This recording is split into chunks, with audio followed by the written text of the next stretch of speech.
Excellent, parfait, merci.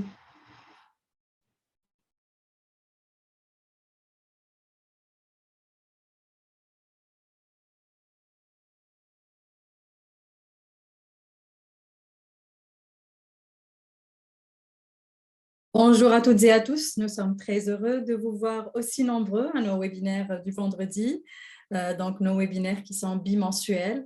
Je suis très heureuse de vous accueillir au nom du risque. On vous remercie de votre fidélité. Je vois plusieurs noms qui sont des habitués de nos webinaires, donc au nom de toute l'équipe du réseau Inondation intersectorielle du Québec, on vous remercie pour votre fidélité.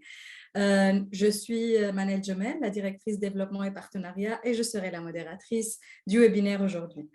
Aujourd'hui, on est très heureux d'accueillir Catherine Fournier qui va nous partager une expérience sur la revue des pratiques locales et les approches en matière de prévention des risques liés aux inondations. Bien sûr, on ne se le cache pas, nous sommes aujourd'hui le 5 mai 2023 et le Québec, plusieurs régions du Québec sont en train de vivre des inondations majeures. Plusieurs événements très, très, très douloureux et très tragiques ont touché la communauté, entre autres la perte humaine de 2 pompiers interventionnistes dans une région qui a été touchée par les inondations. Donc, on est très touché par la situation. Les inondations restent toujours au cœur des préoccupations du réseau Inondation intersectorielle du Québec. Donc, c'est pour cela aussi qu'on continue de travailler, de lutter et d'essayer d'éclairer les lanternes et les lumières et puis d'essayer de déblayer ces informations-là pour servir la communauté scientifique et aussi la communauté, les citoyens de tout le territoire et entre autres aussi essayer d'éclairer les preneurs de décision, les décideurs, afin de prendre des décisions aussi éclairées pour garder la sécurité, pour garder nos citoyens en sécurité.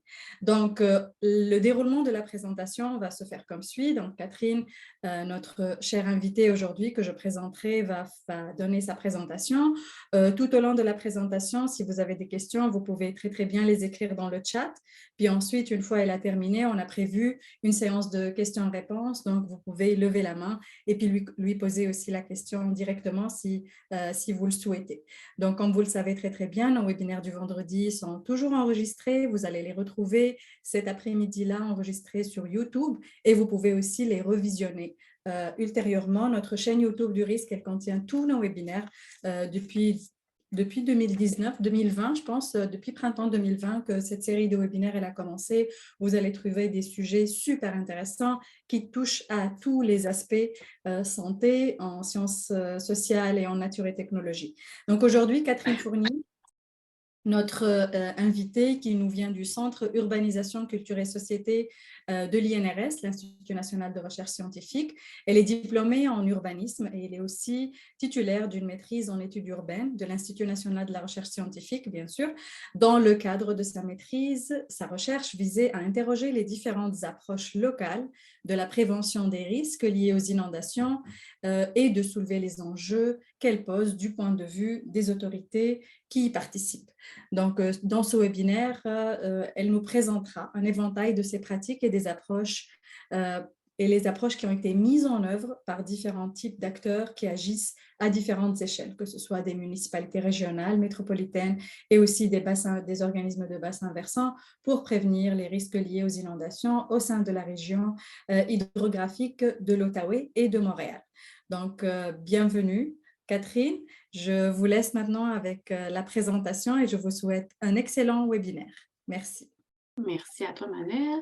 Je vais faire juste un petit test. Je vais partir la présentation. Et est-ce que vous pouvez me confirmer que vous voyez bien l'écran bleu? C'est parfait. C'est oui. Parfait. Ben, tu m'as bien présenté, en fait, baccalauréat en urbanisme, maîtrise en études urbaines. Peut-être un petit fait divers assez comique. Moi, je cumule 6 années d'expérience professionnelle dans le milieu du transport et de la mobilité durable et non pas dans le domaine qu'on va parler aujourd'hui. Donc, je ne suis pas du tout une experte dans le domaine. Mais pour moi, là, de faire une maîtrise en études urbaines, c'est une opportunité d'en apprendre sur un sujet que je ne connaissais pas, qu'on n'avait pas nécessairement non plus abordé dans le cadre de mon baccalauréat en urbanisme. Pardon, je vais juste fermer l'écran. Moi, je ne vois pas. Je ne vous vois pas, en fait. Voilà. Donc, un sujet qu'on n'avait pas nécessairement abordé. Puis, je me posais un peu des questions sur mon rôle en tant qu'urbaniste à long terme. Donc, j'ai décidé d'étudier ce sujet-là et de contribuer aux écrits scientifiques, en fait, sur les pratiques et les approches locales pour la prévention des risques d'inondation. Dans le fond, par prévention, qu'est-ce qu'on entend? Je l'entends de manière assez large, c'est l'ensemble des mesures qui sont établies sur une base permanente qui concourent à éliminer les risques, réduire les risques ou les atténuer, soit en jouant sur l'aléa directement ou soit en jouant sur les vulnérabilités, qu'elles soient physiques, sociales, économiques, institutionnelles, organisationnelles, culturelles, donc toutes sortes de vulnérabilités. Le mémoire, si vous voulez vraiment en savoir plus, je n'aurai pas le temps de tout documenter aujourd'hui. Il est disponible sur l'espace INERS. Il a été déposé l'année passée, en 2022. Et les résultats de mon mémoire ont fait l'objet d'un chapitre dans l'ouvrage collectif Les inondations au Québec, qui a été publié aussi, je crois, en 2022. Donc, c'est vraiment un ouvrage pour lequel ont participé plusieurs membres là, du risque. Mon mémoire, en fait, il visait à interroger les différentes approches locales de la prévention, puis de soulever tous les enjeux que les approches posent du point de vue des autorités qui y participent. Le but, en fait, c'était vraiment d'élargir toutes les visions, les trajectoires, puis un peu les déclinaisons que peut prendre la prévention des risques liés aux inondations dans les différents contextes, puis comprendre un peu comment les différents contextes territoriaux justifient le déploiement ou bien juste les réflexions sur différentes approches. On s'est intéressé aux échelles vraiment territoriales. J'ai appelé ça les autorités locales, mais essentiellement, ça regroupe toutes les échelles de planification locale, régionale, métropolitaine et de bassin versant. Peut-être que le terme a l'air pas super approprié, là, mais c'est en fait tout ce qui n'est pas au niveau étatique et fédéral non plus. Donc, c'est vraiment à l'échelle du territoire qu'on s'est intéressé. Puis pour comprendre en fait nos approches, on s'est basé sur la typologie des stratégies de prévention de risques qu'on retrouvait dans la littérature scientifique. En gros, dans la littérature scientifique, pour prévenir les risques, que ce soit industriel ou des risques dits naturels, on a 4 grandes stratégies. J'en présente 3 à l'écran parce que la 4e est davantage axée sur les risques industriels. Donc, j'ai retenu les 3 qui peuvent s'appliquer quand on parle de risques naturels, j'ai envie de dire, dits naturels. C'est 3 grandes stratégies, c'est des idéotypes, mais en réalité, elles vont se décliner de façon différente là, dans les territoires. Puis la principale différence entre la stratégie de protection, la stratégie de retrait et la 3e stratégie qui est d'atténuation ou d'adaptation, selon les chercheurs, on le nomme différemment. Ça peut être vu aussi de manière distincte, mais pour simplifier la présentation aujourd'hui, je vais les mettre ensemble, c'est qu'on n'agit pas nécessairement sur les mêmes composants du risque. Donc, il y a des stratégies qui vont, les efforts vont être mis sur l'aléa, alors que d'autres, on va miser davantage sur soit l'exposition, la sensibilité, les vulnérabilités. Notre référentiel aussi au risque varie dépendamment où on se retrouve dans quel type de stratégie. Pardon.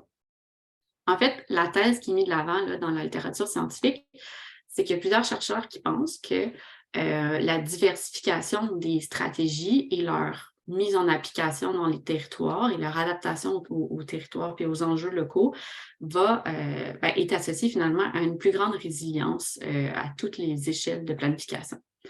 Par contre, pour arriver à une diversification des stratégies, ça prend un cadre de gouvernance qui va favoriser les diverses stratégies et qui va assurer une espèce de cohérence territoriale entre les différentes stratégies. Puis d'une autre partie, c'est que les acteurs du territoire doivent être capables de s'approprier et de mettre en place des actions en fonction des différentes stratégies. Ce qu'on se rend compte dans différents pays, c'est que l'action des acteurs locaux est souvent limitée à la mise en œuvre. Ils ont souvent très peu de ressources pour y arriver à déployer des actions fortes. Il n'y a pas nécessairement tout le transfert des compétences qui est nécessaire et ils n'ont pas toutes les marges de manœuvre, surtout quand on parle de la stratégie d'adaptation ou d'atténuation. Pour interagir, en fait, les différentes approches de prévention, j'ai décidé de me pencher sur les territoires concernés par les inondations du lac des Deux-Montagnes. Vous voyez le lac à l'écran avec la petite étoile en rouge. Donc, on est situé dans la région hydrographique de l'Outaouais et de Montréal. Et plus spécifiquement, là, on est dans la partie inférieure du bassin versant de la rivière des Outaouais. Donc, tout juste ici, j'ai une carte à une échelle plus micro, pardon.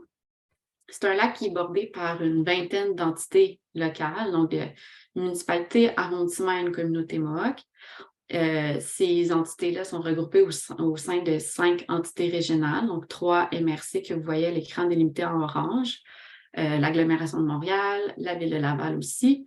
On a la partie à l'est, oui, est couvert aussi, est inclus en fait dans les limites de la communauté métropolitaine de Montréal. Et en plus de tout ce découpage administratif-là, il y a le territoire des 3 OBV, les organismes de bassin versant, donc Abrinard, Cobamil et Cobavert. Donc, se partagent, si on peut dire, là, les rives du lac des Deux-Montants. Donc, c'est un territoire extrêmement complexe en termes de découpage administratif, comme j'ai dit, mais aussi des milieux variés. Donc, l'inondation pose des enjeux assez complexes et variés. En 2008, le lac des Deux-Montagnes, en fait, a débordé, comme tout le monde le sait, en 2017-2019, mais aussi en 2008 dans les territoires les plus à l'ouest du lac. La carte à l'écran présente les zones inondées superposées là, en 2017 et en 2019. Donc, les inondations ont causé des dommages à des degrés variés là, selon les territoires. Et on voit aussi, là, j'ai mis une petite flèche ici, le bris dans la digue dans la municipalité de Saint-Martin-sur-le-Lac. On voit la différence entre la zone inondée en 2017 et 2019 avec le bris de la digue. Pour nous, c'était un très bon moment d'étudier les différentes approches de prévention. Étrangement, souvent, quand on parle de prévention, on est avant les crises. On est dans la gestion courante, en fait, de l'aménagement du territoire. Cette fois, mais la littérature nous démontre souvent que ça prend souvent des crises pour repenser la façon dont on prévient les inondations sur le long terme. Il y avait aussi beaucoup d'engagement en 2020 et 2021. Donc, c'est un bon moment pour regarder s'il y avait des approches qui émergeaient, des approches de prévention, en fait, qui sont très, très adaptées aux contextes locaux. Puis, on voulait voir aussi si c'était des approches qui étaient alternatives au cadre en place, donc au régime de la PPRLPI, ou qui étaient plus complémentaires. C'est ça qu'on voulait regarder. Parfait. Je vais synthétiser un peu la recherche qui a été faite juste pour miser sur l'important. En fait, nous, on a pris une approche très pragmatique pour analyser nos approches. On a centré, en fait, notre regard sur les pratiques. En fait, les pratiques, les mesures ou les actions, en fait, c'est comme un peu l'échelle de synthèse ou de concrétisation de l'action des acteurs municipaux.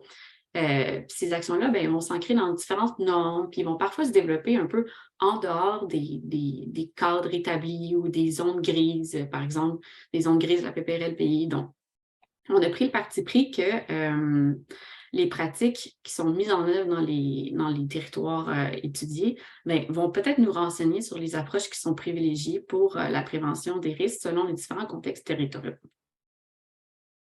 Donc, je vais aller bref, là, mais on a regardé, on a fait toute une analyse documentaire des documents qui étaient soit disponibles, soit produits entre 2017 et 2020. On a regardé tous les procès-verbaux, la liste des contrats et des biens de service, les outils d'urbanisme, les pages web en lien avec les inondations, toutes les nouvelles, les communiqués qui ont été produits en 2017 et 2019 qui contenaient le terme inondation et non pas prévention, parce que souvent, on ne met pas l'étiquette prévention là, quand on parle des mesures en place. On a fait un filtre, on a regroupé à peu près 1500 fichiers qui nous ont permis d'établir, de faire sortir toutes les pratiques en lien avec les préventions des risques. Et ils sont toutes présentées dans le mémoire. Donc, on a comme créé une espèce de base de données des pratiques en lien avec les inondations.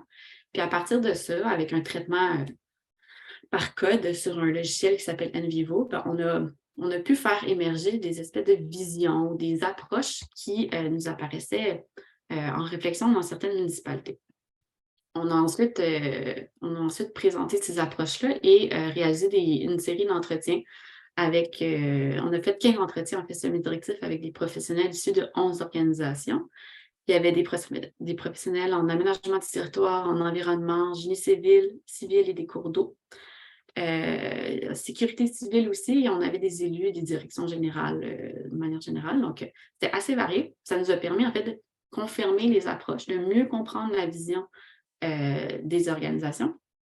de comprendre les défis aussi associés à certaines pratiques et les enjeux que soulèvent les approches, soit leurs enjeux internes ou soit des enjeux par rapport à une approche d'une organisation voisine, par exemple. Donc, comme je vous ai dit, le mémoire, on ne va pas regarder toutes les pratiques aujourd'hui qui ont été recensées. Le mémoire contient une énorme base de données. Mais je peux présenter le type de pratique qu'on a recensé. Ça donne une bonne idée. Il y a beaucoup d'actions. Même si j'ai dit on ne met pas l'étiquette prévention, il y a beaucoup d'actions qui sont faites dans les territoires. On retrouve principalement des actions qui visent à planifier l'action préventive. Donc, on a beaucoup de pratiques qui visent à caractériser et acquérir des connaissances en lien avec les risques d'inondation. Beaucoup d'outils de planification. On a des pratiques aussi qui visent la mise en œuvre de l'action préventive. Donc, on les a distingués et catégorisés en 3 sous-groupes. L'entretien et l'aménagement physique, que ce soit des cours d'eau, des milieux naturels, tout ce qui était les outils réglementaires, les mesures fiscales et financières.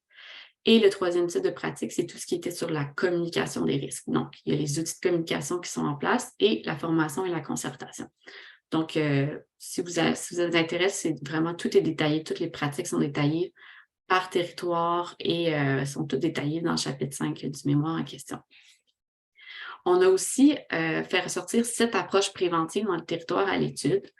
Donc, 1 à 7, je crois qu'on va avoir le temps peut-être aujourd'hui de regarder les 5 premières. L'approche 6 et 7, c'est des approches en lien beaucoup avec la cartographie des zones inondables, des zones à risque. Si j'ai le temps, je vais en parler. Sinon, je vais les passer pour aujourd'hui, mais encore une fois, c'est dans le mémoire au chapitre 6. La première approche, vous ne serez pas surpris, en fait, c'est l'application de la PPRLPI comme principal moyen d'action. Donc, il y a plusieurs municipalités, comme on va voir, qui ont développé certaines approches ou réfléchi à certaines approches dans leur territoire, mais de manière générale, surtout avant 2017, on appliquait la PPRLPI. En fait, j'ai peut-être oublié de le mentionner tantôt, mais la PPRLPI, c'est un peu, c'est principalement ça s'oriente avec la stratégie de retrait, mais c'est aussi un hybride avec certaines mesures d'immunisation qui correspondent plus à une stratégie d'atténuation. Donc, essentiellement, dans la zone de grand courant, que je vais pointer si je suis capable, ouais, ici, on a adopté en 1987, on a décidé de se retirer là, face à l'inondation pour réduire la présence des personnes et des biens dans la zone de grand courant. Par contre, dans la zone faible courant, on a pris la décision, en fait, de permettre les constructions et les agrandissements, mais en imposant 5 règles d'immunisation qui concernent l'ouverture, les planchers de rez-de-chaussée, vous les connaissez, le clapet, les structures, les pentes. Donc, des mesures qui visent principalement la vulnérabilité physique des bâtiments. Donc, on atténue les conséquences sur les bâtiments, mais aussi dans le but d'éviter les pertes de vies humaines. Donc, la PPRLPI, je la présente vite parce que c'est un peu la base avec laquelle on compare les autres approches. C'est un hybride entre le retrait et l'atténuation, mais on vise, si j'ai envie de dire, une seule dimension de la vulnérabilité. Ça s'est en fait instrumentalisé là, par l'application d'un zonage réglementaire PPRLPI qui est uniforme et minimal. Je ne vais pas trop parler de tous les défis en lien avec la PPRLPI, là, elle n'est plus en vigueur aujourd'hui, mais je vais quand même parler de peut-être 2 défis parce qu'on les retrouve dans les autres approches. Donc, la PPRLPI, quand je parle des défis et des enjeux, c'est vraiment ce qui a été ressorti par les entretiens, mais c'est un cadre qui a été perçu comme ayant très peu de pertinence dans les milieux déjà construits. D'abord, les 5 règles d'immunisation sont considérées pas assez contraignantes pour réellement protéger les personnes et les biens qui sont déjà établis. Ça emmène aussi un effet de gel sur les actifs déjà en place, ce qui pose la question de leur rentabilité et leur pérennité sur le long terme. Et ça fait en sorte que les gens les professionnels, en fait, qui travaillent dans le quotidien avec la PPRLPI, avaient une perception de leur rôle qui était très limitée. En fait, on travaillait à simplement ne pas empirer l'existant.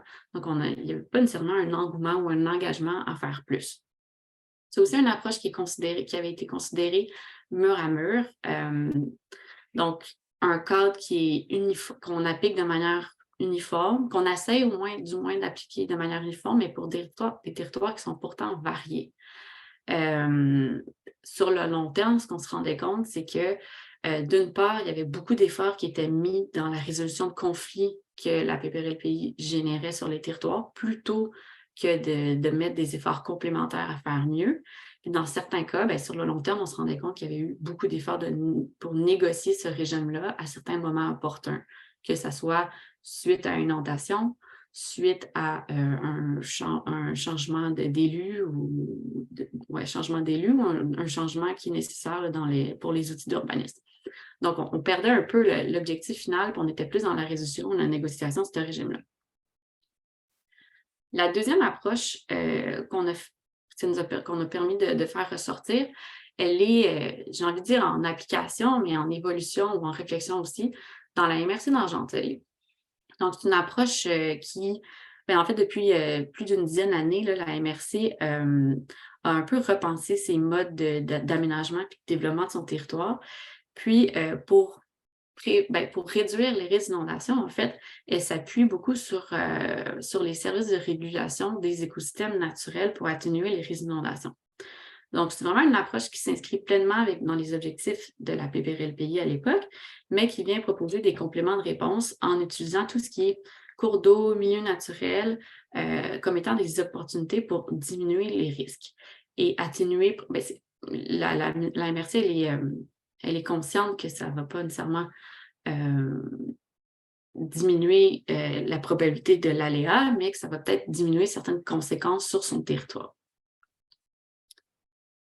Pardon. Contrairement à la PPRLPI, ce qui est intéressant dans l'approche de la MRC d'Argenteuil, c'est que son échelle d'action pour atténuer les risques d'inondation ne se limite pas exclusivement là, au plan inondant, donc aux 2 zones ici. Donc, elle a vraiment une vision plus à l'échelle de l'ensemble de son territoire et dans une vision globale et intégrée là, de tout ce qui est de tous ces réseaux, en fait. Ce qu'un professionnel nous a mentionné de leur approche, c'est que, en fait, ce qui est intéressant pour eux, c'est de ne pas voir les risques, de considérer les risques uniquement pour les personnes et les biens, mais également de considérer les risques liés aux mauvaises décisions en aménagement du territoire, puis à l'altération de nos ressources, en fait, sur le long terme. Puis en termes de pratique, je ne vais pas toutes les nommer, mais la MRC a fait plusieurs actions pour protéger les milieux vulnérables dans les 10 dernières années. Donc, on est vraiment dans une idée où on protège les milieux, mais ça, en contrepartie, on s'assure que ces milieux-là vont être exempts de personnes et de biens sur le long terme. Donc, on est dans une idée d'un peu de retrait. Elle a interdit dans son schéma d'aménagement toute intervention dans les milieux humides en dehors de son périmètre urbain. Elle a aussi adopté là, des normes plus sévères que la PPRLPI en regard des bandes riveraines notamment. Puis plusieurs pratiques comme ça là, qui visent à protéger les milieux vulnérables. En plus de ces pratiques-là, la MRC met beaucoup d'efforts sur améliorer sa gestion intégrée de l'eau. Donc, cette fois-ci, c'est, je pense que les projets forts là, qui avaient été nommés, c'était de l'aménagement des cours d'eau qui visent le plus possible, on laisse plus de place à l'eau, et où on veut intégrer aussi des bonifications environnementales dans les cours d'eau. Donc, ça, c'est ce genre de pratique que la MRC met en place. Elle adopte dans sa réglementation aussi pour le régissement de l'écoulement de l'eau, elle adopte des approches réglementaires qui sont vraiment basées sur les cours d'eau d'intérêt. Et dans sa définition d'intérêt, on parlait beaucoup des cours d'eau qui présentent des risques d'inondation. Elle a inclus aussi une majoration du régime des précipitations là, pour tenir compte des changements climatiques dans sa réglementation.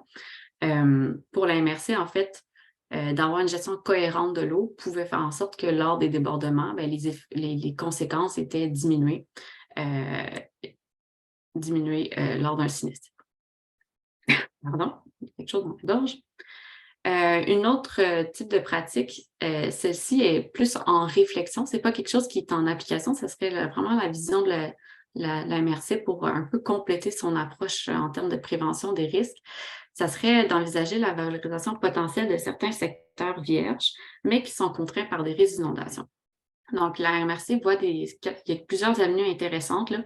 On parle de récréotourisme, de grands parcs, mise en valeur de réserves naturelles et mise en valeur de réserves naturelles, pardon.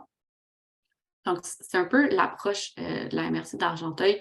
Je les ai toutes schématisées, donc c'est beaucoup plus complexe et détaillé là, dans le mémoire, mais vous voyez un peu l'idée par le schéma à l'écran. Je vais vous parler un peu des enjeux soulevés avec cette approche-là. Donc, c'est certain que la segmentation des compétences relatives à la ressource en eau rend plus difficile la création de projets d'ensemble et une gestion cohérente de l'eau. Ça prend aussi une coordination importante, non seulement des différents professionnels à l'interne, mais aussi des différents outils stratégiques en matière de gestion de l'eau, du territoire et des milieux naturels. Donc, c'est un impératif. Ça prend beaucoup de temps aussi y arriver, beaucoup d'études. Mais ce que nous a dit là, la MRC, c'est qu'en même temps, la collaboration et la coordination des documents, ça l'emmenait parfois d'autres façons d'envisager les enjeux hydrologiques que par le cadre qui est imposé par la PPRLPI, donc d'avoir une approche peut-être plus globale à l'échelle du territoire. Ce qui est nécessaire aussi pour en arriver à leur approche, ça prenait une bonne compréhension de la dynamique des cours d'eau, tant par toutes les interventions qui ont été faites par le passé, actuellement et le futur. Donc, on nous a dit que les études qui étaient menées sur la dynamique spatiale et historique des cours d'eau ont grandement facilité un peu la reconnaissance un peu des interventions qui avaient été faites sur le territoire par l'humain, puis de comprendre c'était quoi ses conséquences. Donc, on arrivait facilement, après plusieurs années d'études, à dire, quand il y a eu une conséquence suite à une inondation dans tel, je sais pas, ponceau ou telle route, on était capable de savoir exactement un peu pourquoi ou qu'est-ce qui avait amplifié, en fait, cette conséquence-là. On avait une très bonne connaissance de son réseau d'eau. Celui-là, je vais le passer, je vais y revenir. En fait, c'est ça. Dans l'idée, comme j'ai mentionné tantôt, de valoriser certains milieux, on avait perçu ça un peu comme étant un sacrifice volontaire que seuls les territoires, disons, moins urbanisés pouvaient faire au profit des centres urbains qui, eux, avaient déjà tout perdu en termes d'éponge naturelle, j'ai envie de dire. Donc, ça emmenait nécessairement une certaine compensation là, pour la perte des taxes foncières. Donc, ça, c'est quelque chose qui était perçu, qui a été soulevé. Et trois enjeux qui sont un peu similaires, là, les trois derniers. Donc, une des choses qui était difficile, c'est que l'amélioration environnementale des cours d'eau, ça repose sur une base volontaire. Les MRC ont l'obligation d'intervenir dans les cours d'eau lorsqu'il y a obstruction, alors que tout ce qui est environnemental, ça prend l'expertise et des ressources. C'est aussi contraint par le manque de financement et la complexité du processus des programmes de subvention qu'on nous a mentionnés. Un autre point aussi, c'est quand on parle de valoriser les milieux humides ou de les protéger, les milieux humides, hydriques ou naturels, c'est très difficile de les promouvoir, en fait, en l'absence d'informations concrètes sur leurs bénéfices. On dit souvent, c'est des milieux qui agissent comme étant des éponges naturelles. C'est séduisant théoriquement, mais plusieurs ont soulevé, est-ce que vraiment ça a un impact? Puis on aimerait avoir de l'information, que ce soit en 3D ou en schéma, de comprendre vraiment c'est quoi l'impact si on met tant d'argent pour faire un projet, par exemple. Un autre point qui est intéressant, c'est tout ce qui était les pratiques agro-environnementales. On en parle peu. Par exemple, améliorer la rétention des sols. On nous a dit que c'était très difficile à implanter car ça repose sur la volonté des producteurs agricoles de manière générale. Et il y a des défis techniques dont on parle peu, on sont peu documentés, puis ça génère des risques aussi pour certains acteurs. Je vais vous donner un exemple. La MRC voulait remembrer là, un cours d'eau qui avait été linéarisé, exactement.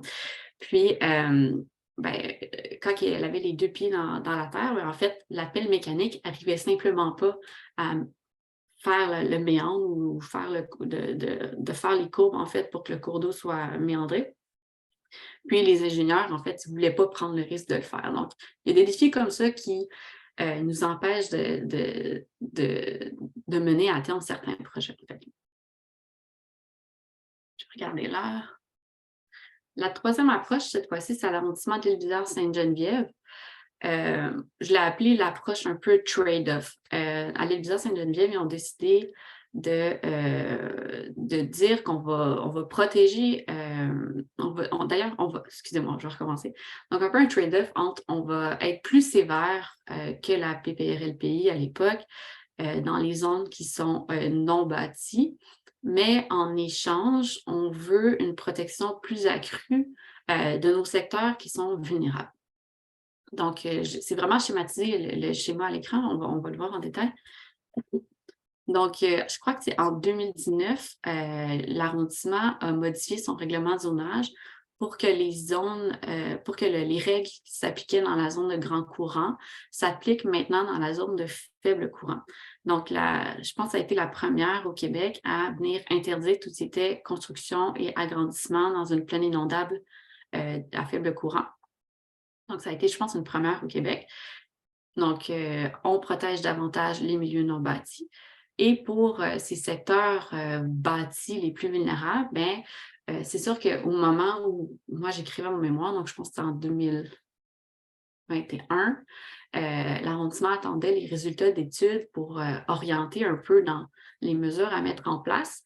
Mais ce qu'on nous avait dit, c'est qu'il y a deux grands types de mesures qu'on cherche peut-être, en fait, qui a peut-être un potentiel dans leur territoire. C'est des mesures qui s'orientent un peu avec la stratégie de protection.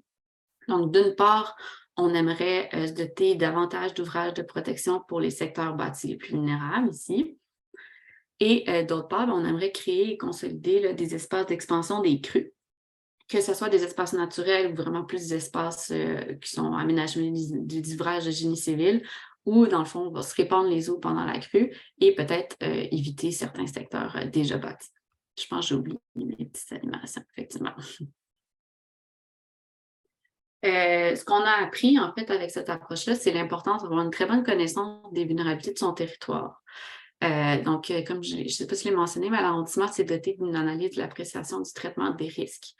Il n'y a pas beaucoup d'organisations qui font ce genre d'analyse, mais aussi, ce n'est pas tout. Il y a l'arrondissement mentionnait que c'est important, en fait, d'aller sur le terrain et de parler aux citoyens parce qu'on se rend compte que même si on se donne d'analyse, ben, il y a certaines vulnérabilités qu'on ne pourra pas le traiter avec une analyse très technique parfois. Donc, en allant sur le terrain, en prenant des photos, en documentant, on se rend compte qu'il y a des vulnérabilités plus subtiles, immatérielles, qui sont tout aussi importantes. C'est important de garder des traces là, à l'interne de ces vulnérabilités-là là, suite aux inondations. Il y a aussi une priorisation qui est nécessaire pour déterminer les secteurs les plus vulnérables. Après ça, c'est qu'est-ce qui est plus vulnérable qu'un autre. C'est important de le faire pour justifier en fait les stratégies ensuite qu'on veut mettre en place, surtout pour les ouvrages de protection envisagés. C'est sûr que ça prend un grand leadership là, dans la prise d'action au niveau municipal pour mettre en œuvre des règles plus sévères que la PVRLPI là, à l'époque. Quatrième approche que peut-être plusieurs connaissent, c'est l'approche c'est une vision, en fait, c'est la vision de la municipalité de Saint-André d'Argenteuil que j'ai appelée allier relocalisation, adaptation et renaturalisation. Donc, dans la municipalité, en fait, les conséquences qui ont été soulevées par les principales conséquences, en fait, étaient sur le plan social. Il y a une partie de la population qui a été sinistrée en 2019 qui a exprimé en fait un désir d'être relocalisé à l'extérieur des zones inondables. Puis, ben, pour l'équipe en place dans la municipalité, pardon, c'est une idée qui mettait un peu en question toute l'organisation territoriale de leur territoire, notamment tout ce qui était services municipaux, donc les bibliothèques, les commerces, les routes. Ça pose vraiment des enjeux sur la viabilité des équipements existants sur le territoire et les futurs équipements qu'on va devoir mettre en place si on délocalise les gens. En fait, la Ville, suite aux inondations de 2019, a pris le temps d'imaginer un projet d'urbanisme résilient qu'on voit souvent, qui vise un peu mieux à répondre aux enjeux socio-économiques de son territoire. Dans le fond, ça a été pensé un peu comme un complément ou même une alternative là, au programme actuel d'indemnisation du gouvernement du Québec. Donc, grosso modo, les grandes lignes de sa vision, même si c'est plus détaillé, là, ça serait que dans certains secteurs bâtis et où les citoyens seraient prêts à être délocalisés, pardon, bien, il y aurait une délocalisation, mais qui serait complémentaire à la renaturalisation des sites. Donc, on est vraiment dans le retrait de l'urbanisation dans certains quartiers. Puis, dans d'autres sites qui sont peut-être moins à risque, donc là, il va falloir avoir une cartographie des niveaux de risque, bien, ils pourraient être urbanisés et consolidés avec des nouvelles infrastructures qu'on dit adaptées en période de crue pour accueillir finalement les citoyens délocalisés. Ce que nous a appris un peu cette grande vision-là dans la municipalité de Saint-André d'Argenteuil, c'était peut-être la nécessité d'une valorisation pérenne des actifs lors d'une délocalisation. Donc, c'est un enjeu qui est à considérer et des décisions qui sont à prendre à ce propos. À court terme aussi, il y a un besoin de redonner une identité au secteur inondé. Donc, la municipalité nous a dit que souvent, ça devient des terrains en friche, puis ça joue en fait sur la vulnérabilité sociale des gens qui habitent autour. Puis, en fait, le besoin à plus long terme de trouver des nouveaux usages compatibles et durables dans les secteurs non bâtis et qui sont contraints par les inondations. Peut-être l'avant-dernière approche que je vais présenter, c'est l'approche 5, recourir en priorité aux mesures de protection. Donc, c'est la stratégie de protection, elle existait déjà depuis les années 80 dans certains territoires, la rive nord du lac des Deux-Montagnes notamment. C'est une stratégie qui est en place, qui a été mise en place dans les municipalités de Deux-Montagnes, Pointe-Calumet et Sainte-Marthe-sur-le-Lac. C'était les entités dans notre cas d'étude, mais il y a d'autres municipalités dans lesquelles ça s'applique, notamment Saint-Eustache, Saint-Joseph-du-Lac. En fait, la petite histoire, si j'ai envie de dire, c'est que suite aux inondations de 2017, la MRC de Deux-Montagnes, elle avait obtenu son autorisation du gouvernement pour construire une digue qui était végétalisée. Puis alors que le projet commençait ou était en phase de réalisation, là, en 2019, il y a eu les inondations, je crois, 2 mois après, qui ont engendré un bris aussi dans la digue de Sainte-Marthe-sur-le-Lac. Puis, en fait, le gouvernement a pris la décision de permettre des travaux de consolidation des digues existantes à Pointe-Calumet et Sainte-Marthe-sur-le-Lac. Je pense qu'il y avait déjà une dizaine de kilomètres de digues là, déjà en place.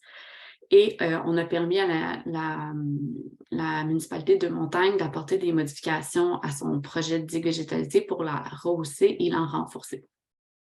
Donc, on a vraiment misé en priorité sur la stratégie de protection. Il faut dire quand même qu'il y a certaines municipalités qui ont des mesures complémentaires qui sont plus en mode atténuation, des bassins de rétention derrière les digues, par exemple, qui ont été travaillés en collaboration avec la CMM.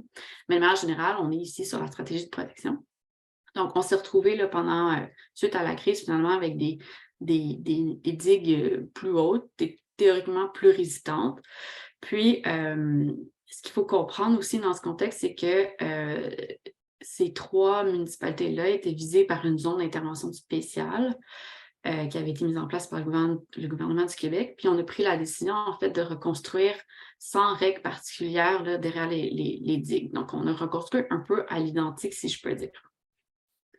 De manière générale, on nous a mentionné qu'il y avait une déception généralisée de ne pas avoir construit avec de nouvelles règles d'indemnisation, qui étaient même voire plus sévères que les 5 règles qui étaient imposées par la PPRLPI à l'époque. Il semblait aussi y avoir un consensus qu'on devait tenir compte des risques résiduels derrière les ouvrages pour qu'on arrête d'être un peu dans le cercle vicieux de l'endiguement, qui est on met des ouvrages théoriquement plus importants, on oublie qu'il y a un risque sur le long terme, puis quand il y a une catastrophe, les conséquences sont graves, puis on fait juste continuer à mettre des mesures de protection sans mesures complémentaires. On nous a dit que tout le monde était un peu d'accord sur le principe de tenir compte des risques résiduels, mais en tout cas, en 2021, il n'y avait pas eu de proposition concrète là, par rapport à la réglementation. Donc, il y a un besoin de se positionner à ce propos. On a aussi un besoin de se doter de principes en amont, donc avant qu'il y ait avant qu'on soit dans des situations de crise qui vont orienter les décisions à prendre pendant les inondations et se poser des questions sur la viabilité économique. Donc, on a appris que la crise, ce n'était pas du tout un moment de remettre en question de remettre en cause la stratégie de protection, mais on pourrait se doter d'orientation en amont, à savoir quel type d'ouvrage, quel type d'impact sont acceptables, c'est quoi le niveau d'accessibilité des différents types d'ouvrages.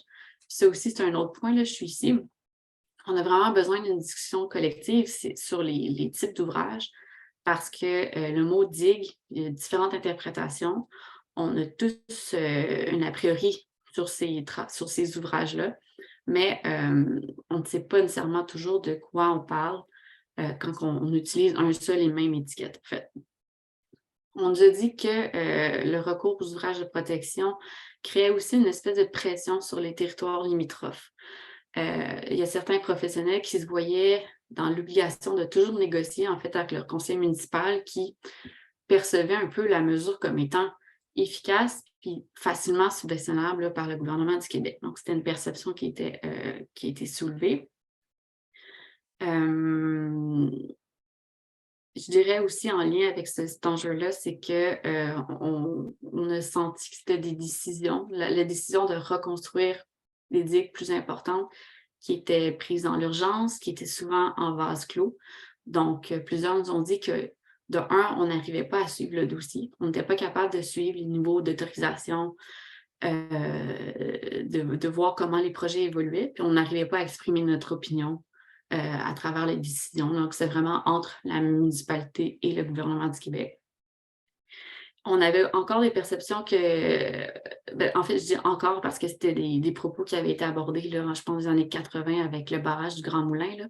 Mais il y a la perception que les ouvrages de protection peuvent créer des refoulements des eaux dans d'autres parties du lac des Deux-Montagnes. Donc, c'était un enjeu pour certains, mais qu'on n'arrive même pas à avoir de réponse à nos questions parce que, comme j'ai dit, c'est des décisions prises souvent vite et en vase clos.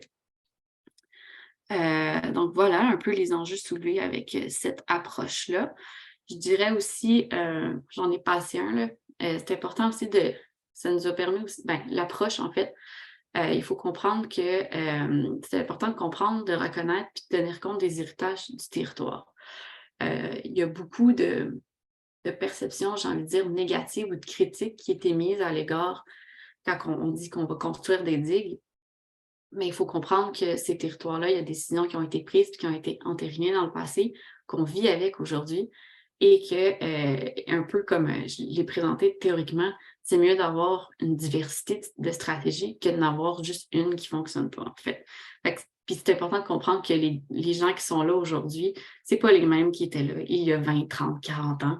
Donc, on essaie de faire avec l'existant. Je ne sais pas si j'ai le temps. Je pense que comme je vous ai dit, il y a 2 autres approches, là, le principe des précautions. Je vais les passer vite, vite, je vais les résumer, en fait. C'est une approche qui a été prise ou qui a été questionnée, en fait, dans le cadre de la mise à jour de la cartographie, là, des ententes qui avaient été faites avec les Merciers de Vaudreuil-Soulanges, d'Argenteuil et de Montagne, et la CMM aussi, qui avait une entente particulière avec le gouvernement du Québec pour mettre à jour la cartographie. Donc, je ne vais pas la présenter en détail, mais on s'est posé la question à savoir si on recourait au principe des précautions pour la cartographie des plaines inondables. Ça a soulevé plusieurs enjeux. Ça a permis de remettre en question les approches statistiques traditionnelles. Ça a vraiment posé le rôle des experts dans la prise de décision. Donc, quand on fait face à des résultats d'études qui nous montrent qu'on pourrait être vraiment sévère ou pas assez sévère, on pourrait monter les codes de crue, qui prend la décision, en fait? Donc, je vais passer un peu cette approche-là pour laisser le temps aux questions. La CMM, même chose, en fait, elle a proposé une approche pour transiter vers une cartographie qui est basée sur le niveau de risque. On en a tous déjà un peu entendu parler des travaux de la CMM. Donc, pas juste d'avoir une carte qui est basée sur l'exposition, les zones exposées, mais vraiment sur les niveaux de risque.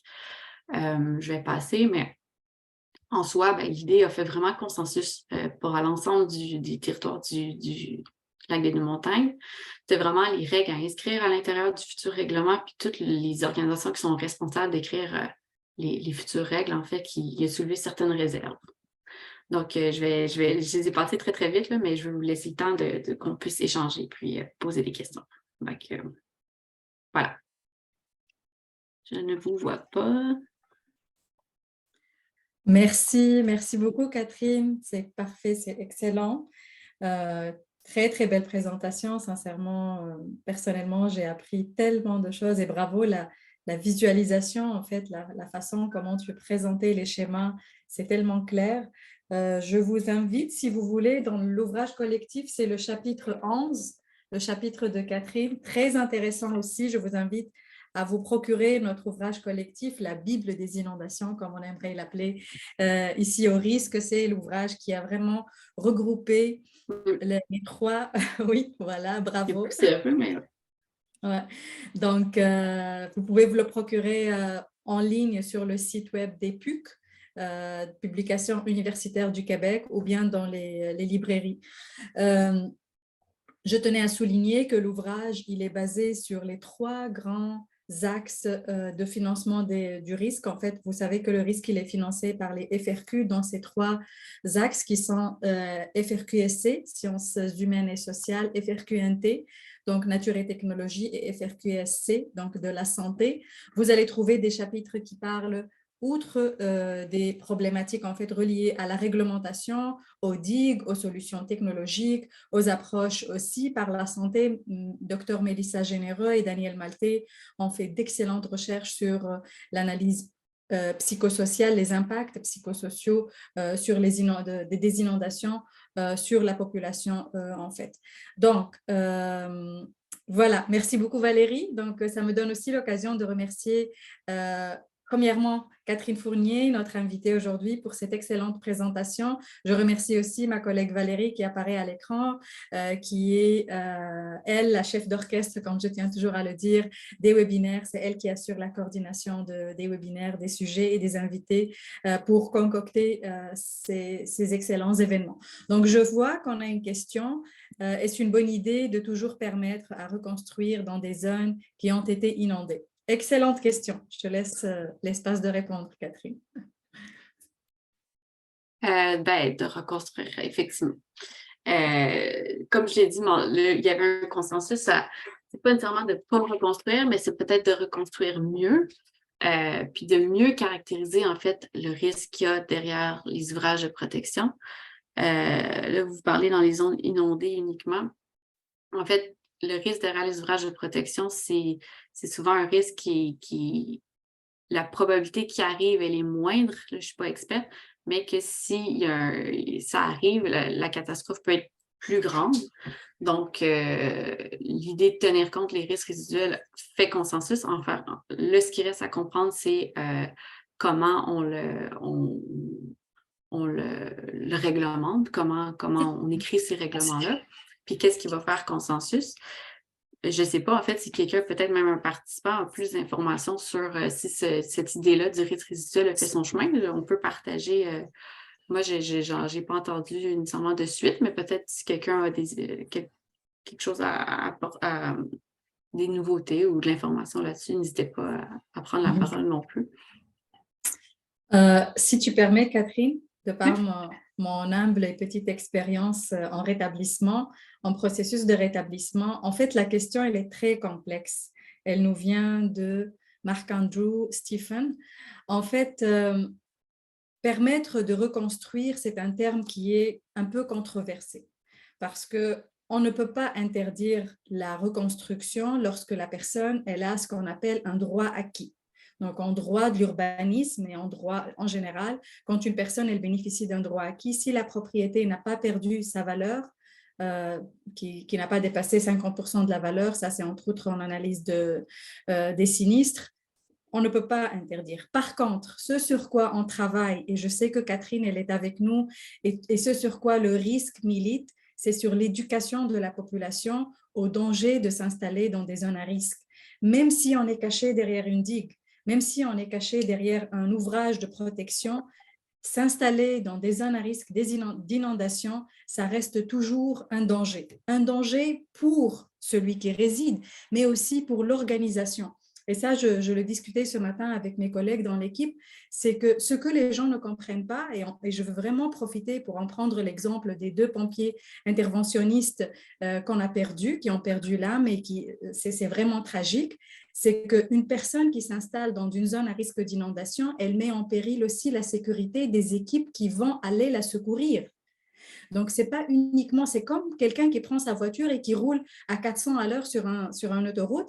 C'est pas uniquement sa propre vie qu'il met en péril, mais c'est la vie des gens autour de lui qui sont sur la route. C'est exactement la même chose. La responsabilité de toute organisation municipale, c'est de secourir les personnes lorsqu'ils font appel, que ce soit au secours, aidez-moi, je suis entouré par l'eau, je suis dans une zone vraiment à risque. Mais ça peut arriver occasionnellement dans des situations vraiment parfois très rares. Mais lorsque des personnes décident de résider dans des zones qui sont inondées vraiment à une fréquence augmentée ou à une fréquence très, très répétée, là, il y a question. Là, il y a question à sensibiliser les gens, à les éduquer au fait que ce n'est pas uniquement votre vie ou la vie de vos voisins ou de vos enfants que vous mettez en péril, mais aussi les équipes qui vont venir vous secourir au moment de l'intervention que vous mettez en danger. Donc, ça, c'est à travers cette sensibilisation-là et cette mobilisation-là. Et ce n'est pas uniquement au Québec, je peux vous dire que c'est partout dans le monde pareil. C'est le fait d'éveiller les consciences sur le danger de s'installer dans des zones à risque de tsunami, à risque d'inondation, à risque sismique, à risque volcanique. On sait très bien que l'Italie, elle vit vraiment des mouvements volcaniques assez souvent. Il y a des quartiers qui sont juste en bas du volcan et puis il y a des quartiers qui refusent carrément de se relocaliser parce qu'il y a un historique et une identité derrière. On respecte. En sciences humaines et sociales, on étudie ça et on respecte. Mais il faut cet appel et je trouve que Catherine, aujourd'hui, elle a dressé vraiment un très beau portrait des solutions et elle a mis le doigt sur plusieurs problématiques ou plusieurs manquements que les solutions apportées peuvent générer. Donc, merci beaucoup, Catherine, et merci aussi à la personne qui a posé la question. C'était très intéressant. Est-ce que vous avez d'autres questions pour Catherine? Vous pouvez ouvrir la caméra et votre micro, vous interagir avec nous, ça nous ferait vraiment plaisir. Sinon, moi, Catherine, je vais te poser une question. En fait, je sais que toi, tu as vraiment analysé des situations très, très spécifiques sur le bassin. Est-ce que tu penses que c'est généralisable sur d'autres et quelles sont aussi les autres peut-être mesures que tu as trouvées dans la littérature qui peut être intéressante aussi pour ces situations-là? C'est ça que je mentionnais, les 3 types de stratégies, c'est des grandes stratégies, mais comment ils s'implantent puis ils découlent dans le territoire, c'est propre à chaque contexte. Puis ça, il faut le reconnaître aussi que ça fait plus de 30-40 d'années, on essaie d'avoir un cadre uniforme, ça ne fonctionne pas. Il faut un cadre assez flexible, puis mais qui assure une certaine cohérence territoriale, qu'on arrive tout au même objectif, mais essentiellement, pardon, il y a du bruit, je ne sais pas si vous entendez le bruit. Mais essentiellement, c'est de permettre aux acteurs du territoire de trouver des solutions qui sont adaptées à leurs enjeux. Puis on le sait, on les a entendus, les enjeux sont très spécifiques, sont très contextualisés. Puis de comprendre, puis d'éviter de se crisper aussi sur les manquements de certaines approches ou le fait que les approches ne sont pas tout le temps complètes ou peut faire en sorte qu'il y a peut-être certaines orientations qui montent en pouvoir. C'est des visions d'approche, puis tant aussi longtemps qu'on n'a pas un cadre qui permet de les comparer ou de les questionner, ou au moins les accepter, en fait, dans la discussion, on va être un peu crispé sur notre approche uniforme qu'on essaie toujours d'implanter. Je vois une autre question. Oui, absolument. Je pourrais peut-être te laisser répondre, Manel. Je pense que c'est dans ton créneau, là, beaucoup. Quel programme existe-t-il actuellement pour racheter les résidences en zone inondable à valeur du marché? Je veux la mettre entre parenthèses, à valeur du marché, pour qu'ils se relocalisent ailleurs de façon volontaire. Très, très bonne question. Le programme existe, oui, en effet. Il y a le PRAFI, en fait, il y a le PPTFI. En fait, la continuité de la présentation de Catherine, c'est que Catherine, quand elle nous a présenté aujourd'hui une analyse du PPRLPI, donc de la politique de protection des rives et des littorales, qui a vraiment été très, très contestée, qui n'a pas été adoptée comme il faut dans plusieurs municipalités. Et ça, c'est un constat gouvernemental qui dit que plusieurs municipalités de Québec n'ont pas adopté la PPRLPI dans le règlement de zonage. Et on sait très bien que le territoire, il s'aménage en s'appuyant sur ce qu'on appelle des règlements de zonage qui sont des règlements locaux. Par contre, à la suite quand la PPRLPI a pris fin, il y a le PPTFI, donc le plan de protection du territoire face aux inondations qui a été mis en place, accompagné de ce qu'on appelle, le PPTFI, c'est quand même 479 millions de dollars qui ont été déployés pour mettre en place les bureaux de projet, pour gérer les territoires. Le PRAFI, c'est un programme d'aide pour les municipalités et les localités qui veulent se relocaliser. Donc, le PRAFI, je vous invite à aller consulter le site du MAMACH. Vous pouvez googler juste le mot FI, donc PRAFI, et sur le site web du MAMACH, vous allez trouver tout ce programme-là. Par contre, ce n'est pas la valeur du marché. C'est une valeur qui est établie selon des normes bien spécifiques établies par le gouvernement parce qu'il y a un maximum de 385 000 $ que le résident peut bénéficier pour se relocaliser. La question ici, c'est qu'on ne peut pas donner la valeur du marché parce qu'on le sait très bien que les propriétés qui sont en bordure de rivière, c'est des propriétés qui bénéficient d'une valeur foncière assez intéressante et aussi une valeur marché assez élevée à cause de l'existence d'un cadre naturel très, très agréable et qui augmente sa valeur. Par contre, le gouvernement, il a établi des cadres et des normes bien strictes parce que c'est quand même l'argent des contribuables. On ne peut pas donner le montant tel qu'il est demandé. Voilà. Je vois une autre question, c'est pour ça que j'ai essayé de faire vite pour laisser l'espace aux questions concernant la présentation d'aujourd'hui. C'est Catherine Girard qui nous dit « Est-ce que j'ai bien compris que certaines municipalités tentent de négocier la nouvelle cartographie de leurs zones inondables avec le gouvernement, exemple la CMM, dans le dernier exemple qui a été présenté ?» Catherine, je te laisse répondre. Non, en fait, la négociation, j'ai plus la présentation, ça a été abordé vraiment avec la PPRLPI. Donc, comme a dit Manel, en 87, quand la PPRLPI était posée, ça a été un peu mal reçu. Ça a pris plusieurs années avant qu'on commence à l'appliquer et que ça devienne même obligatoire. Donc, sur le long terme, ce que ça a fait, c'est que ça l'a fait dans le territoire d'études. Il y a certaines municipalités qui ont contesté, qui ont essayé de négocier, voire de reformuler certaines dispositions pour que ça soit évité dans leur territoire. Fait que c'est un peu plus ça, là, et non pas négocier la nouvelle cartographie C'est pas avec la CMM. Ouais, non. Non, la nouvelle cartographie n'est pas encore sortie, on ne peut pas la négocier. Ça, c'est certain. Les nouvelles mesures gouvernementales sont assez strictes, mais oui, merci beaucoup, Catherine. Et je tiens juste à ce que... Oui, je peux compléter, mais oui, allez-y. Ah oui, excuse-moi. Oui, peut-être que je fais le lien avec ce que j'ai vu. En fait, c'est la cartographie proposée sur les niveaux de risque. En fait, c'est aussi, tu sais, c'est pour éviter... en fait, c'est une cartographie qui vise à être plus flexible. Donc, en identifiant les différents niveaux de risque, on va être peut-être plus capable de dire, si on a un niveau de risque de tel type ou de tel niveau ou de tel enjeu, par exemple, on est capable peut-être un peu plus de nuancer qu'est-ce qu'on peut faire ou pas faire dans ces zones-là. Puis c'est sûr que nous, ce qui a été ressorti dans les entrevues, c'était peut-être une façon de se donner une certaine souplesse pour construire en zone inondable. Alors que je suis convaincue que la CMM, ce n'est pas son objectif nécessairement de construire en zone inondable. C'est plus de réguler la réglementation en fonction des niveaux de risque. Donc, c'est peut-être ça que j'ai dit rapidement, là, qui aurait peut-être porté à confusion. Tout à fait, tout à fait. Parfait. Merci beaucoup, Catherine. C'est très exhaustif comme réponse.